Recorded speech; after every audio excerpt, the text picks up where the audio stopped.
My name is Rachel Lorne, and this is the story of the day I realized I had never truly belonged in my own family. I arrived at my sister Isla's wedding with no grand intention, no plans to stir trouble, steal attention, or rewrite the narrative I had accepted long ago. I came to smile for a few photos, offer a warm toast, maybe even sneak a second glass of wine if the moment felt right. I came to play the part of the supportive older sister, the familiar role I had worn like a second skin for most of my life. The wedding was held at a sprawling vineyard estate in Sonoma, all white stone paths and climbing jasmine, with vast lawns rolled out like silk and grapevines stretching into the horizon like green veins. The late afternoon sun dipped in that perfect California way, golden, soft, and slow, as if the light itself was trying not to disrupt the perfection Isla had planned. My rental car crunched along the gravel driveway until it stopped at the front gate, where a staff member in a sleek black suit stepped forward to open my door. "Welcome to Lavender Crest," he said with a professional smile. I nodded, murmuring a polite thanks, then reached for my clutch. I smoothed the soft green satin of my dress, a sage shade Isla had suggested but not demanded. I'd chosen it because it was the only one I owned that felt fancy without screaming for attention. I wasn't trying to stand out. Not here. Not now. This was Isla's day. Isla's wedding. Isla's world. And I had long accepted that I wasn't the favored daughter. I'd even made peace with it. What I hadn't expected was just how clearly that reality would make itself known. As I stepped through the wide glass doors of the main event hall, the scent of roses and rosemary hit me first, lush and overbearing like everything else about the venue. A young woman in a cream blouse and clipboard greeted me at the check-in table. "Your name?" she asked, her tone bright and clipped, her eyes already scanning the list in front of her. "Rachel Lorne," I said softly. Her smile hesitated, not quite faltered, just tightened around the edges. I saw the flick of confusion in her eyes as her perfectly manicured fingers shuffled through the list a little too quickly, then slowed. She paused. "Ah. Yes, here you are. Table V." I nodded and reached for the seating card she extended, but she didn't let go right away. "That table is located just outside the main tasting room," she added, voice dipping into something close to apology. I blinked. "Outside?" She tilted her head like it was nothing at all. "Yes. Near the veranda entry, just by the coat check area. There's a lovely view of the olive trees." I glanced sideways at the large poster-sized seating chart mounted beside the welcome desk. My parents, Vivian and Daniel Lorne, were seated at the head table alongside Isla and her soon-to-be husband, Julian. Isla's college friends and Julian's Tech World colleagues all had places under the high-beamed ceiling, beneath the glass chandeliers strung with lavender sprigs. But my name wasn't there. "Maybe there's been a mistake," I offered carefully, holding my voice steady even. "I don't see my name anywhere on the main room layout." The woman smiled again, this time more forced, the kind of smile that knew it didn't belong. "I'm afraid not.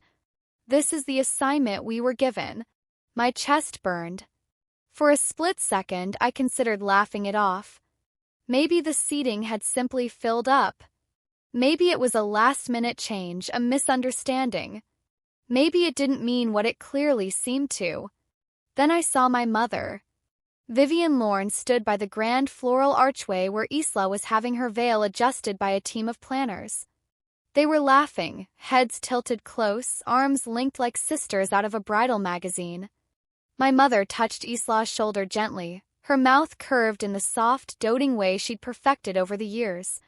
I approached, trying not to let the tension ride too high in my throat. "Mom," I said, "can I talk to you for a second?" Vivian didn't even look at me.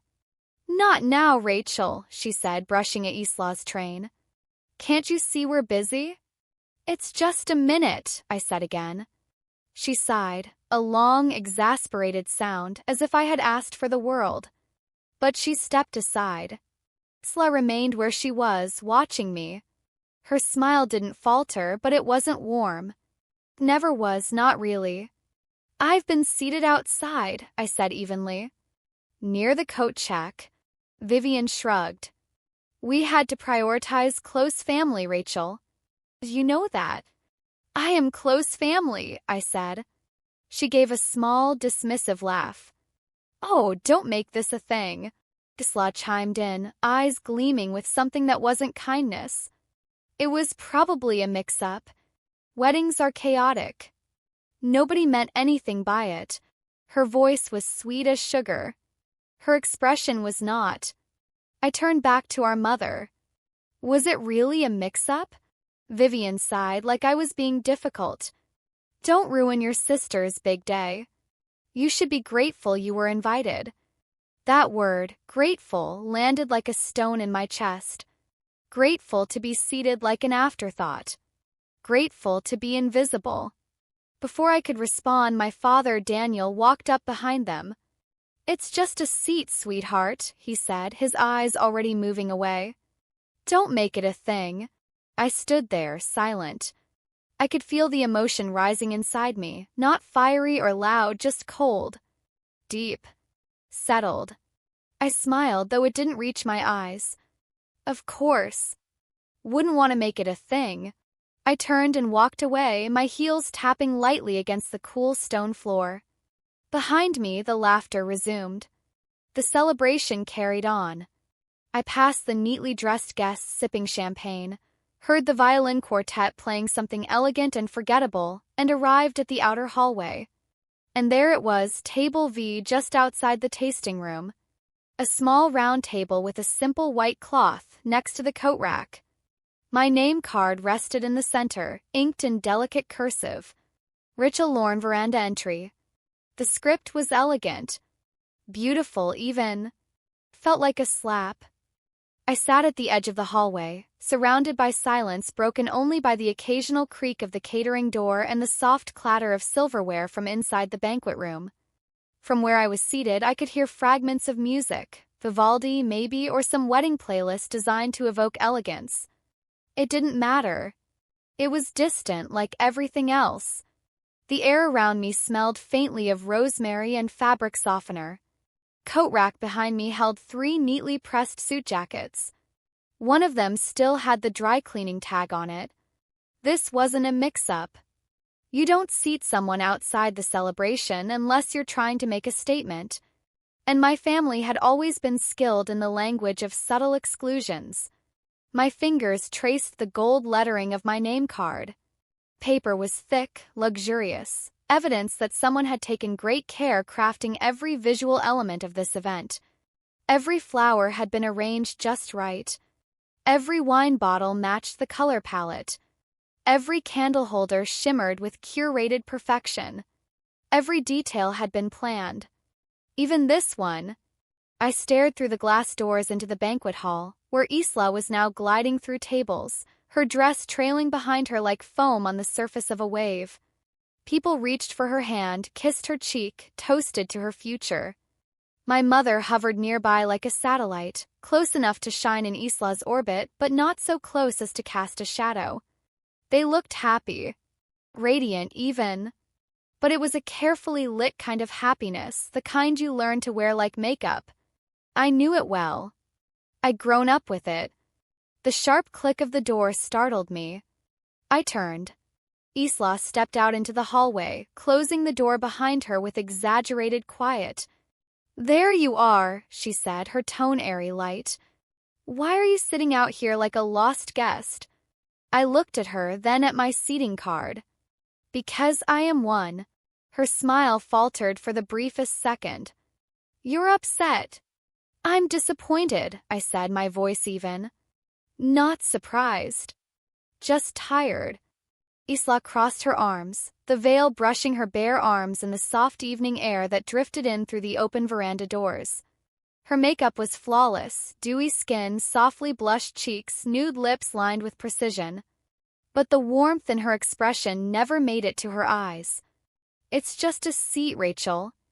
Who even cares? I laughed, dry and low. You do. You care about every single detail. Don't pretend this wasn't intentional. Her head tilted. She looked at me like she was watching someone play a part in a drama she'd already memorized. You're always so sensitive, she said, shaking her head lightly. It's exhausting. I clenched my jaw. It's not about the seat. It's about every year leading up to it. She stepped forward, her voice dropping, conspiratorial and cruel. You still want Mom to notice you. You still hope Dad will say you did something right. It's sad. I didn't flinch. No. What's sad is that you still need someone else to look smaller in order to feel big. That stopped her. Just for a second. A flicker of uncertainty passed over her face before she recovered. Well, she said, voice brightening again, if you're that unhappy, you're free to leave. Or better yet, just stay here and sulk. No one's stopping you. She turned on her heel and walked back through the glass doors. The music swelled as she stepped into the golden light of the hall, her dress catching the glow like a spotlight was following her. And I sat, still, unmoving. The weight in my chest felt familiar. Not crushing. Just dull. Deep. Like a bruise that never really faded. The last time I felt this way was 3 years ago. It was Thanksgiving and Isla wasn't home, off gallivanting through Spain or Morocco or some other Instagrammable destination with her then-boyfriend. The house in Portland felt strangely still, quieter than usual. My mother had asked me to go upstairs and look for old photo albums for a family project. It'll be nice, she'd said. Something to help us feel connected again. I'd agreed. I always agreed to things like that. My old bedroom looked almost the same. Small twin bed, bookshelf stuffed with paperbacks, a few dusty trophies from middle school debates no one ever attended. I found the photo boxes easily, tucked in the closet. But my eyes wandered, curious, cautious, to the vanity in my mother's room. Specifically to the drawer beneath the mirror. I don't know why I opened it. Maybe I was looking for something to prove I belonged. Inside was a small brown leather notebook. Smelled faintly of lavender and thyme. I flipped it open. And there she was. Page after page of Isla. Isla's first ballet recital. How her tutu was too big and she didn't care. Isla's favorite pasta dish on Tuesday nights. Isla's fear of thunderstorms. Isla's laugh. Isla's drawings. Isla's allergies. The entries spanned years. Decades. All recorded in my mother's careful, sloping script like a private memoir written to preserve one daughter's entire life. I flipped faster. Desperate. I searched for my name. For any name that wasn't hers. But it was only Isla. When my mother walked in, I was sitting on the carpet, the notebook open in my lap. You wrote all of this? I asked, trying to keep my voice steady. She glanced at the journal and smiled gently. I had to. Isla was sensitive. I wanted her to know she was seen. I bit the inside of my cheek. And what about me? Vivian Lorne looked at me then, eyes calm like the answer was simple. You were always independent, she said. You didn't need to be written about. I stayed on the bench outside the banquet hall, hands folded in my lap, the sounds of celebration continuing like I was listening through glass. The memory of that journal still burned in my mind, pages of Isla's childhood like a museum exhibit curated with love and intention. And me? I wasn't a footnote. I wasn't there at all. And yet, I came to this wedding. I showed up in my best dress, with my practiced smile, ready to be invisible in the name of family harmony. But now, even my silence felt like complicity. A soft click pulled me back to the present. The door beside me creaked open again. I expected another server, maybe someone needing to drop off a tray or ask if I needed anything. Instead, it was Julian Marks, the groom. He stepped out into the hallway, gently closing the door behind him with one hand. In the other, he held a champagne flute, the bubbles long gone. His tie was slightly loosened, and his dark hair had the kind of tousled look that suggested fingers run through it from stress, not style. When he spotted me, he paused. For a moment, we just looked at each other, two people who barely knew one another, though technically we were family now. Or were supposed to be. Rachel, he said after a beat, as if trying out the sound of my name. I nodded. Julian. He glanced at my table, at the coat rack behind me, then back to my face. Seeing you sitting here doesn't feel right. I gave a small, humorless laugh. Well, your new family decided this is where I belong. Julian didn't answer. Not immediately. Instead, he walked a few steps closer and leaned against the wall beside me. His body turned slightly away like he wasn't sure he had permission to stand too close. I've only known you in pieces, he said finally. Bits of stories from Isla. The mentions in passing. I smiled faintly. Let me guess. I'm the moody one. He hesitated. Not exactly. More like the quiet, judgmental sister who doesn't really get Isla. I laughed softly. Sounds about right. Julian's expression tightened. But the thing is, lately I've started to wonder if I don't really get Isla. I turned to him. What do you mean? He looked down at his glass, then back at me. Has she ever said anything to you about me? Something that struck you as off? It was such an odd question, especially at his own wedding.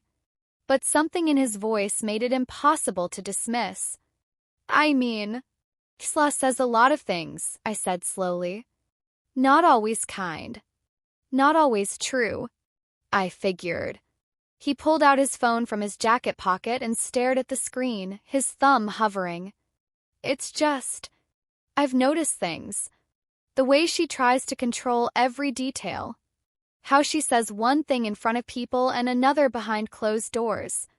Lately, she's been hiding things. Locking her phone. Keeping conversations short. I tried to chalk it up to stress, but something feels wrong. He paused, then added, I found out she had a prenup modified without telling me. That surprised me.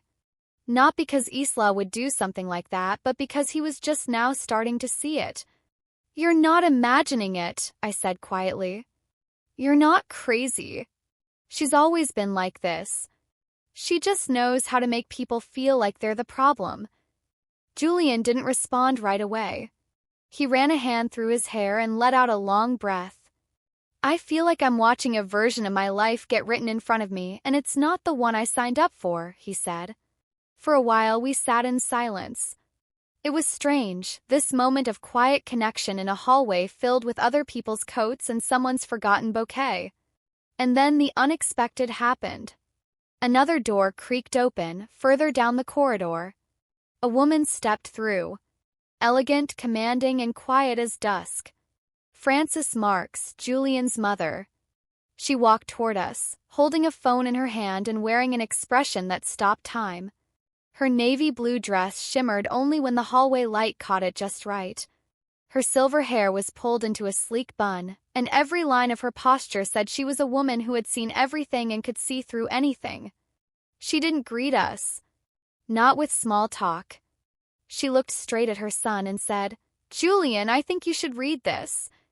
She extended the phone to him. He hesitated, then took it. He swiped the screen, scrolled slowly, and I saw his body go still. The light in the hallway flickered slightly as the air shifted. Tension was invisible, but it hummed beneath our skin. He scrolled again. And again. His hand tightened around the phone. His jaw clenched. She said this, he whispered. Frances nodded. Verbatim. And that's just the beginning. What is it? I asked softly, though part of me didn't want to know. Julian handed the phone to me with trembling fingers. She texted her best friend, said she was training me to be the perfect husband. Said if she stayed sweet in front of my mother, the house would be hers within the year. That she could play soft long enough to lock everything down. There were other messages, too. To her stylist. Her college roommate. Isla had called Julian predictable, easy to control, and most damning of all, a useful investment for the future. She said 6 months after the wedding she'd start shifting things to her name, Julian said, voice flat. She even consulted a divorce lawyer. In January, I sat back, stunned. All the cruelty I'd seen from Isla over the years, toward me, toward our parents, toward people she decided were beneath her, it was never subtle. But now someone else saw it too. Someone outside the family. Frances folded her arms. A friend of mine runs the studio where Isla booked her hair and makeup. She accidentally sent me a backup file of the stylist's saved messages when rescheduling a fitting. Julian dropped into the seat beside me, his face pale. I knew something was off, he murmured. I just didn't think she'd lie about love. Frances placed a hand gently on his shoulder. And then she turned to me. Rachel, she said, her voice soft but direct, thank you for not turning away. I didn't answer. I didn't need thanks. I just wanted the truth not to stay buried. A few minutes later, the three of us, Julian, Frances, and I, sat in a small private conference room upstairs. The walls were painted a soft cream, and a tray of untouched sparkling water bottles rested on a table by the window. It was the kind of room designed for quiet contract signings or behind-the-scenes event planning, not unraveling a wedding in real time. The air felt heavy. Not stifling, just still. Julian sat at the head of the table, his hands folded, eyes blank.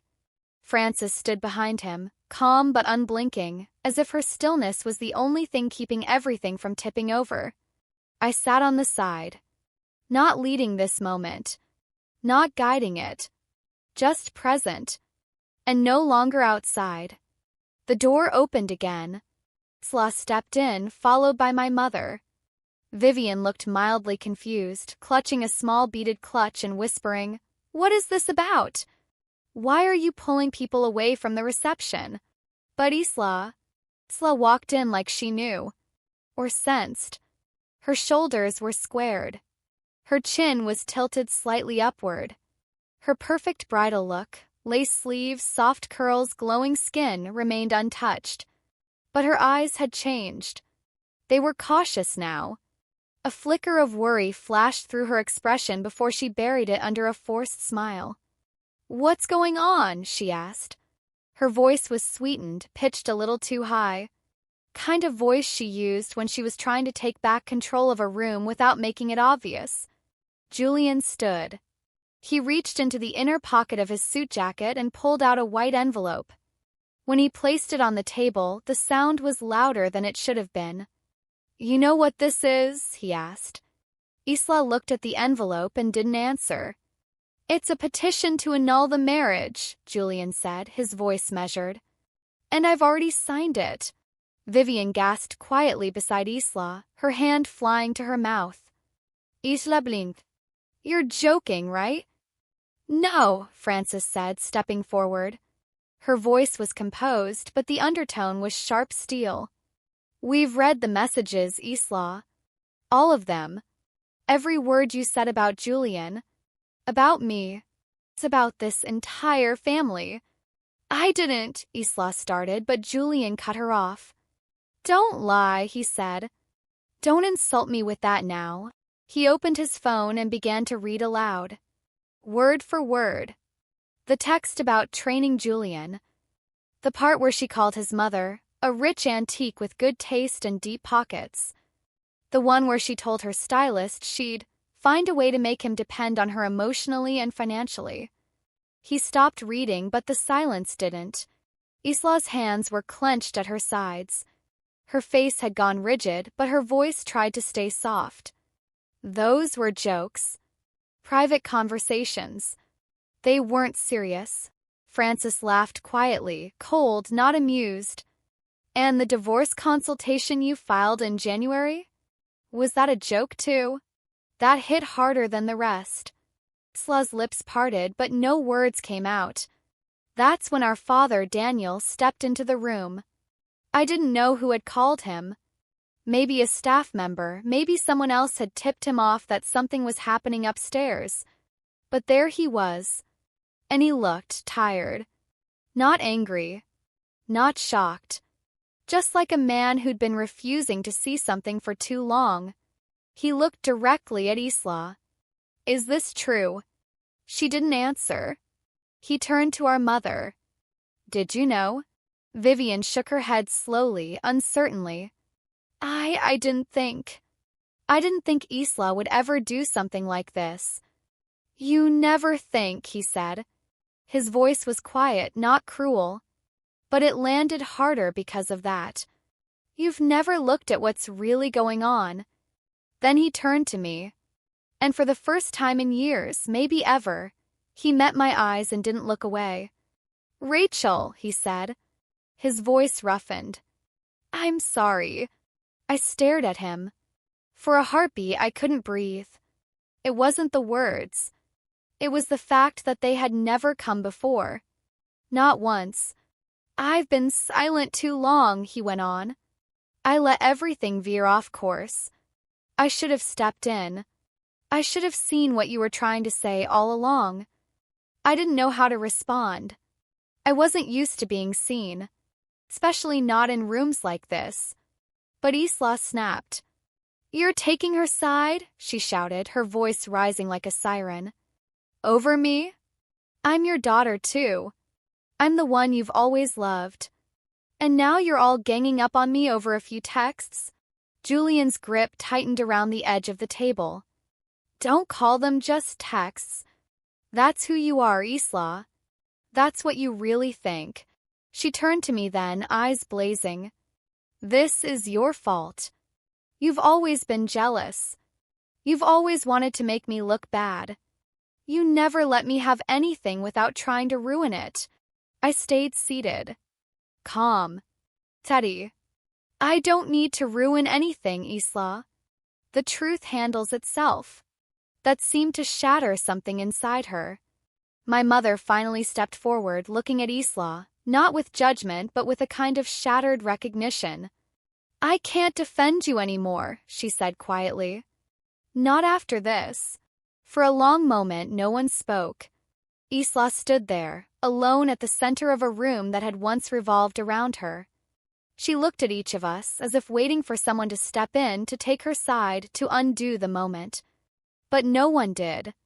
And for the first time in my life, I saw something I'd never seen on her face before. Fear. Not fear of punishment. Fear of being truly alone. She turned abruptly and stormed toward the door, her heels clacking against the tile, her veil whipping behind her like a storm cloud. I thought she would retreat quietly. But Isla Lorne had never done anything quietly. She shoved open the main reception doors, stepping out into the heart of the wedding celebration, still full of music and candlelight and laughter. And in the next chapter, that world would begin to fall apart around her. The room emptied slowly after Isla's storm out. No shouting followed. No dramatic pursuit. Just the quiet click of the door behind her and the sound of distant applause from the reception. Someone, somewhere, still trying to toast. Inside the private room, the air thinned. Like something had left with her. Julian remained seated, his eyes fixed on the annulment envelope like it might burst into flame if he looked away. Frances stood behind him, one hand gently resting on his shoulder, as if her stillness could keep him from unraveling too. My mother was still frozen in place, one hand gripping the back of a chair. Her mouth hung slightly open. Shock? Disbelief? Or maybe she was waiting for someone else to make sense of it all. Someone always had. My father, Daniel, leaned against the wall like the moment had aged him. He wasn't a weak man, but he'd been absent for most of our emotional lives. Now, finally seeing what silence had built, he looked smaller. And me? I sat quietly, hands folded in my lap. Not invisible, but not triumphant either. Just steady. And for once, the silence didn't make me feel like I needed to fill it. Is she going to come back? Vivian asked at last, voice paper thin. No one answered. 'Cause we all knew if Isla came back, she wouldn't be the same. And this room wouldn't be either. Julian let out a slow breath, pushing the envelope toward the center of the table. I can't believe I didn't see it, he murmured. I thought I was being careful. I thought I loved someone real. She knew how to hide, I said softly. That's what she does. Not just from you. From everyone. My mother glanced at me, and for a moment I could see something flicker behind her expression. Shame? Recognition? She turned away before it could settle. Julian finally looked up. "I need a minute," he said. "Alone." Francis touched his shoulder gently, then stepped back.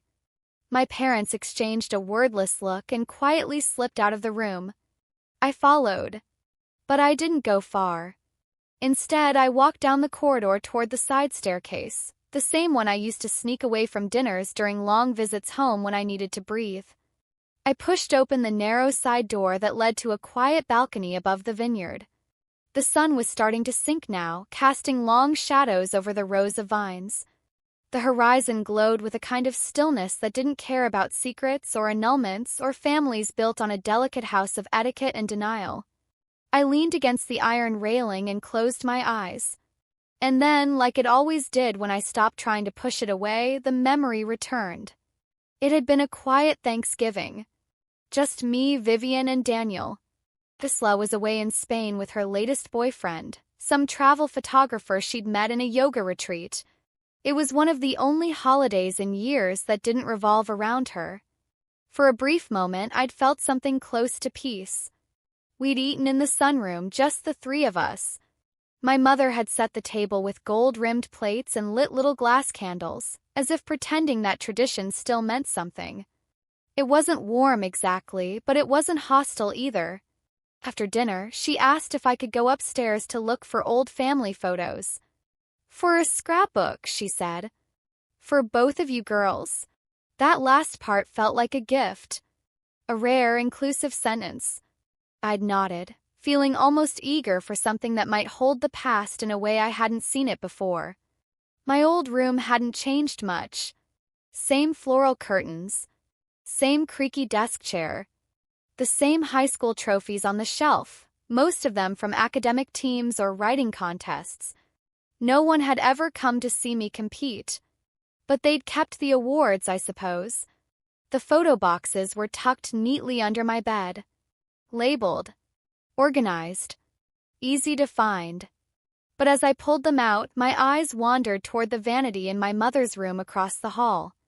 The drawer beneath the mirror was half open.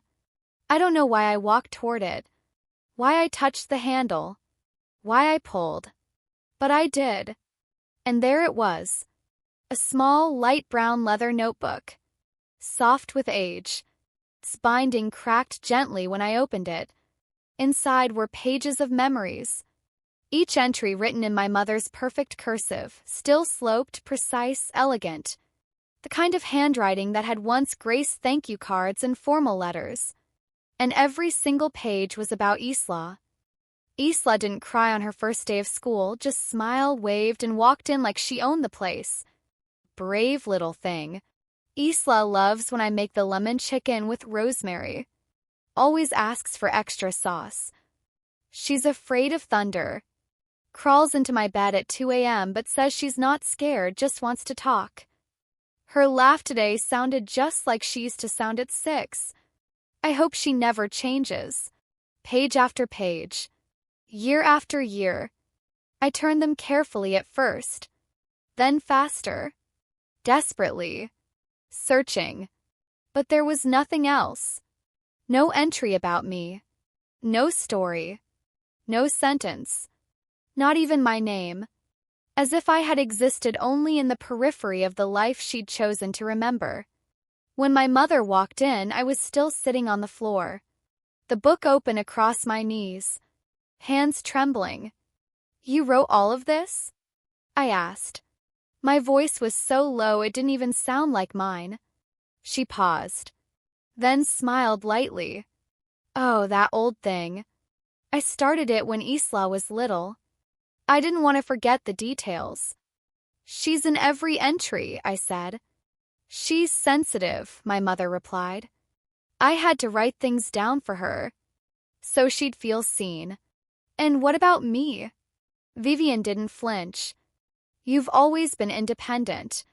You didn't need to be written about to be remembered." I nodded. Said nothing more.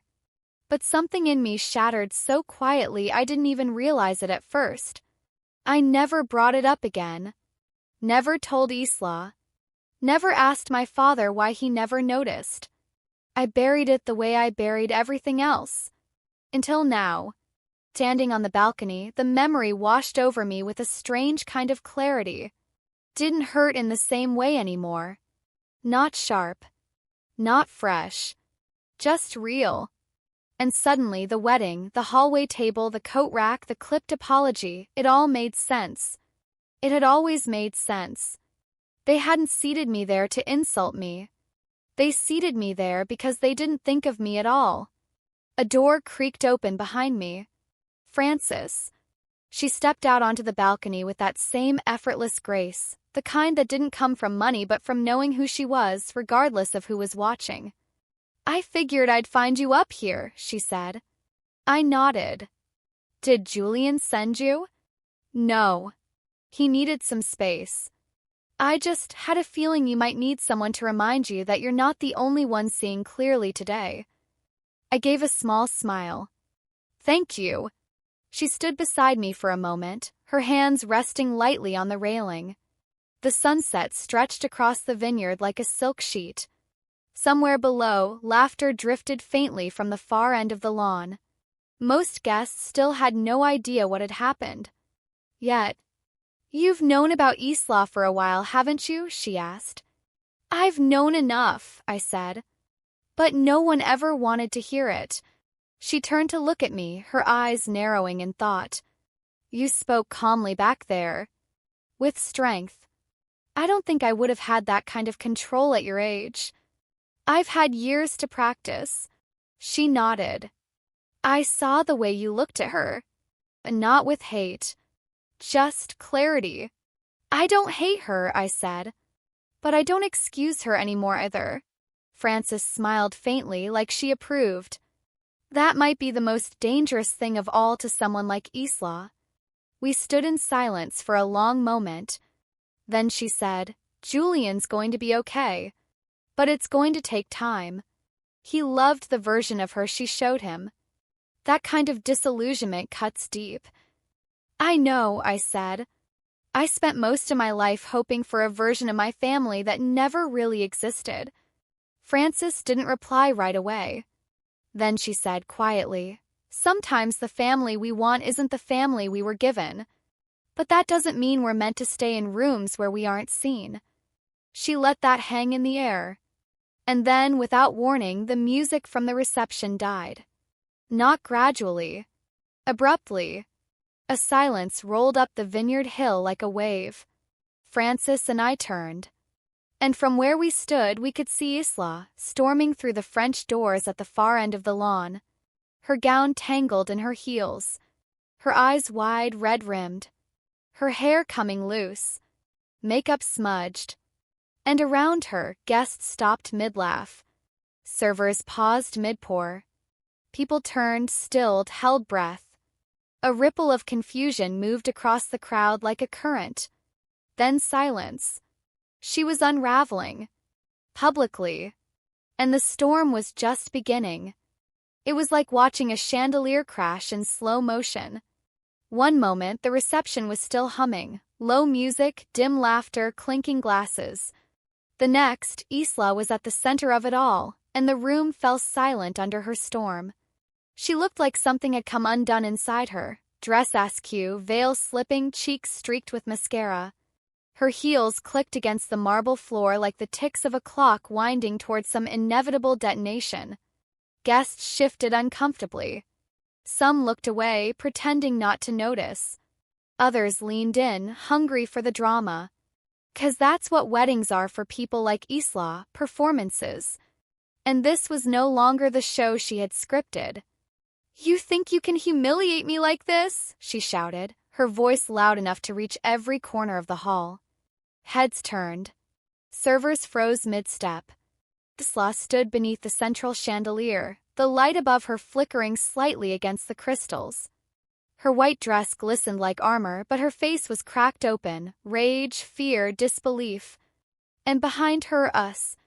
Julian walked in first, calm and deliberate, his expression unreadable. Frances followed, her heels silent but steady. I came last. Not to follow the drama, but because I wasn't hiding anymore. You think you can destroy me over a few messages? Isla's voice rose again. Over private jokes between friends? No one replied. Not yet. Julian stepped forward. They weren't jokes. He didn't shout. He didn't flinch. They were who you really are, Isla. Some of the guests gasped, soft, stunned. Others turned to each other, whispering. What is going on? Someone muttered near the cake table. Isla pointed at me. She made this happen. Rachel's always hated me. Always tried to tear me down. I didn't react. Not because I didn't feel it, but because I'd felt it so many times before it had become muscle memory. Julian didn't look at me. He kept his eyes on Isla. This isn't about Rachel. She's jealous, Isla spat. She's always been jealous. You have no idea what it's been like having a sister who's bitter every time something goes right in my life. I know exactly what it's like, I said, stepping forward. My voice wasn't raised, but it cut through the murmurs like a scalpel. To be invisible. To be forgotten in your own family. To be handed a hallway seat at your own sister's wedding. Yes, Isla. I know what it's like. The air in the room snapped tight. Isla's mouth opened, then shut. And for the first time, no one came to her defense. My mother stood at the edge of the room, one hand on her necklace, eyes wide, but she didn't move. Daniel was beside her, silent. Frances took a step forward, her voice calm but firm. I once hoped you would become part of this family, Isla. But you never wanted to be family. You wanted control.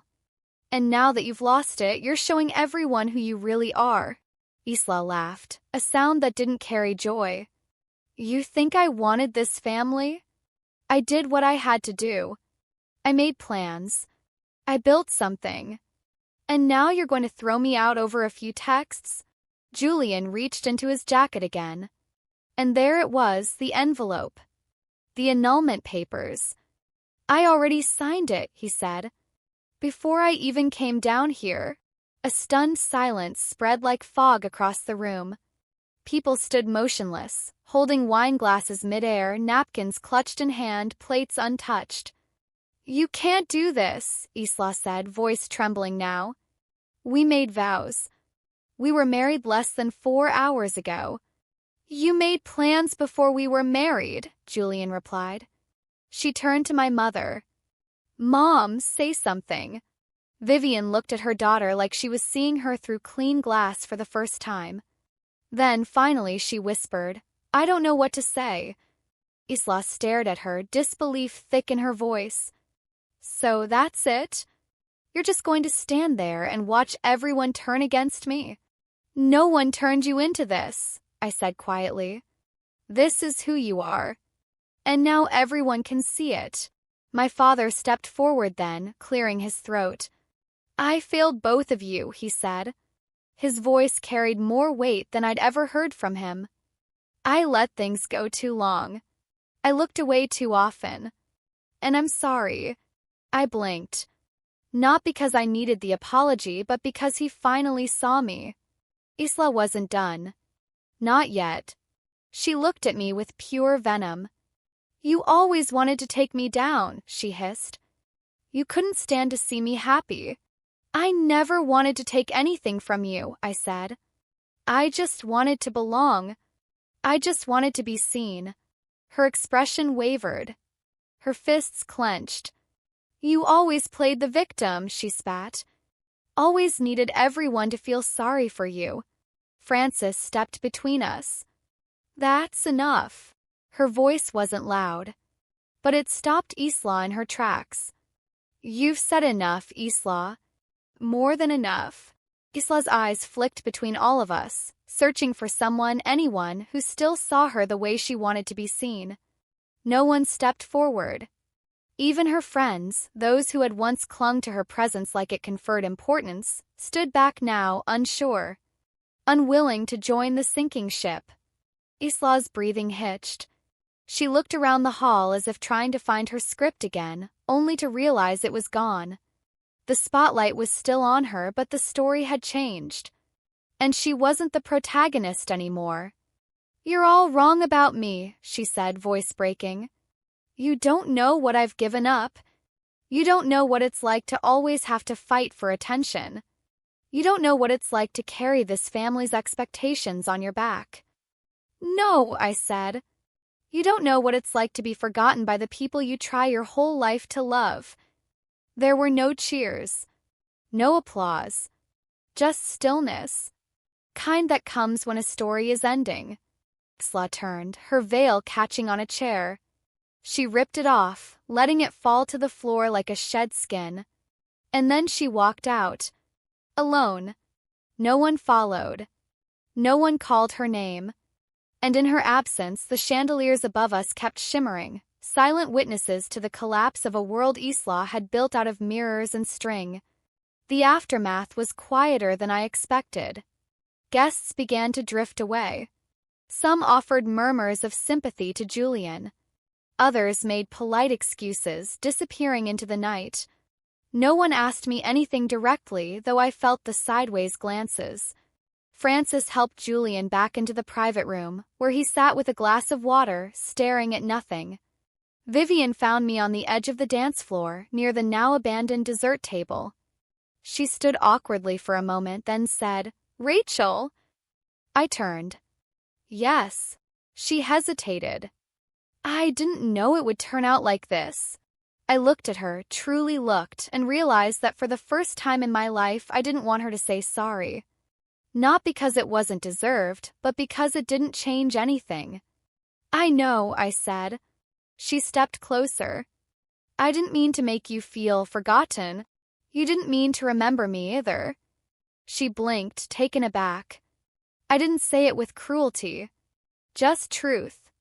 Her hand reached out halfway to my shoulder, then dropped. I smiled softly. "It's okay, Mom. I'm not waiting for that anymore." And I walked away. Later that night, in the quiet of my hotel room, I sat by the open window. The vineyard below had gone still, the party fully dispersed. The lanterns still glowed, soft and golden, but there were no more glasses clinking or speeches echoing. Just wind and space and the scent of eucalyptus drifting in from the hillside. I reached into my bag and pulled out the name card I'd taken from Table V. The one that had greeted me like a paper boundary between belonging and exile. I turned it over in my hand. The ink hadn't faded, but the meaning had. I placed it gently into the hotel trash can, not as an act of anger, but as an act of release. I didn't need it anymore, 'cause that table wasn't my place. Not then. Not ever. 1 week after Isla's wedding unraveled under the chandeliers, I woke up in my quiet Portland apartment to the sound of rain tapping against the windows. There were no violin quartets, no makeup artists, no designer gowns trailing across Italian marble floors. Just the smell of coffee brewing and the soft hum of traffic moving through damp streets. Peace. For the first time in years, my first thought wasn't about proving myself. Not to my family. Not to Isla. Not even to myself. I got out of bed slowly, wrapping a sweater around my shoulders, the kind with the frayed sleeves and a threadbare elbow that I kept meaning to replace but never quite could. It was the kind of thing that belonged to no one but me. No borrowed expectations. No mirrored reflection of someone else's version of who I was supposed to be. My phone lit up on the kitchen counter. Again. Mom. Her 9th call in 3 days. I hadn't answered a single one. I wasn't angry. Not in the way I used to be. There was no storm in my chest, no urge to type out the perfect text or rehearse the perfect speech that would finally make her understand. I just didn't need to answer. She hadn't tried hard before the wedding. She hadn't called to check how I was feeling after that conference room confrontation. She hadn't even asked me if I was okay. And now that the illusion had shattered, She was calling to smooth things over. But I didn't need smoothing. I needed truth. A few minutes later, as I stood by the window sipping coffee, a message popped up. Vivian Lorne, I know you're angry. I can't change the past. But I want to see you. Just the two of us. Dinner? I stared at the screen for a long moment. The old me would have replied immediately. Would have picked a nice outfit, shown up on time, smiled politely, and tried to find the right light conversation to keep the evening afloat. She would have hoped, however faintly, that this time her mother would say she was proud. Or simply say her name with something that resembled love. But that girl didn't live here anymore. I didn't reply. Not out of spite. Just because it was no longer necessary. Later that evening, I went for a walk along the Willamette River. Lights dangled from the railings, their golden reflections shimmering across the water. A breeze carried the scent of wet pavement and distant bonfires, and the city felt half awake, soft and murmuring. I sat on a bench near the pedestrian bridge, pulled out my wallet, and unfolded the photo I always kept tucked inside. A family picture from Christmas when I was 16. Isla stood in the center, beaming in a bright red dress, hands confidently on her hips. Vivian sat beside her, one hand proudly on Isla's shoulder. Daniel stood tall behind them, smiling absently. And me? I stood to the side, half hidden behind the tree. My eyes were just barely visible through a gap in the branches. I looked at the photo for a long time. Then folded it gently, slid it back into my wallet, and closed it. I didn't need to erase the past. But I didn't need to live there anymore either. That night, while brushing my teeth, my phone rang again. This time it wasn't Mom. It was Dad. Daniel Lorne. I let it ring 4 times before I picked up. "Hello," I said. A pause. Then his voice came through the line, rougher than usual, like it had traveled a long distance. "Rachel," he said. "Hi, Dad. I'm not good at this. You know that." "I know." Another pause. Then slowly, "That day in the conference room and after, when everything came out, your mother saw Isla clearly for the first time in her life. I think I did too. And more importantly, I saw you. I heard you. I didn't say anything. I know that doesn't fix anything," he added. "But I want you to know. I was wrong. For a long time. About a lot of things." I leaned against the counter, letting the silence settle before I answered. "Thank you, Dad," I said quietly. "But I don't need an apology anymore. I just need freedom." He was quiet for a long moment. And then, quietly, "I hope you find it." "I already am." The next morning, I pulled out the old family photo album from the shelf in my living room. It was a heavy leather-bound book with gold-trimmed edges and a faint perfume smell from some bottle that must have cracked open in storage years ago. I didn't flip through it. I didn't cry. I just placed it in a box, closed the lid, carried it to the top of my wardrobe, and left it there. Not because I hated it, but because I no longer needed to keep holding it in plain sight. That chapter was written, and I didn't need to read it again. The following afternoon, I booked a solo trip to Cannon Beach. It was a place I'd always wanted to go. Wind-swept cliffs, long stretches of sand, the kind of coastal quiet that wraps around you like a sweater. But I'd always put it off. There was always a family event, a holiday, a reason to stay tethered. Not this time. This time I chose me. 2 days later, I stood on the beach with my shoes in my hand, the tide rushing up around my ankles. The sky was a watercolor of cloud and silver light. The wind tugged gently at my coat, and the air tasted like salt and renewal. I didn't take photos. I didn't send updates. There was no one to perform for. Just me. Present. Whole. And for the first time in my life, unwritten, not defined by the daughter I was supposed to be, or the sister I had to pretend to be, or the ghost I had become to survive. Just Rachel. Rachel Lorne. Not exceptional. Not invisible. Not standing behind anyone else's spotlight. Just standing. The final evening of my trip, I sat by the fire pit outside my cabin, wrapped in a blanket, a mug of peppermint tea in my hands. The stars were faint, but the quiet was complete. And I thought of Isla. Not with bitterness, but with clarity. I wondered if she would ever change. If she would ever understand what it meant to be loved for who you are, not what you perform. I wondered if my mother would call again. Dad would reach out again. If anything would return to the way it was. But I didn't feel the need to answer those questions. 'Cause this was the answer. This moment. This peace. I didn't need their forgiveness to be whole. I didn't need their validation to feel real. And I didn't need their love to be worthy of my own. Sometimes the bravest thing you can do is walk away. Not to escape. Not to punish. But to finally come home to yourself.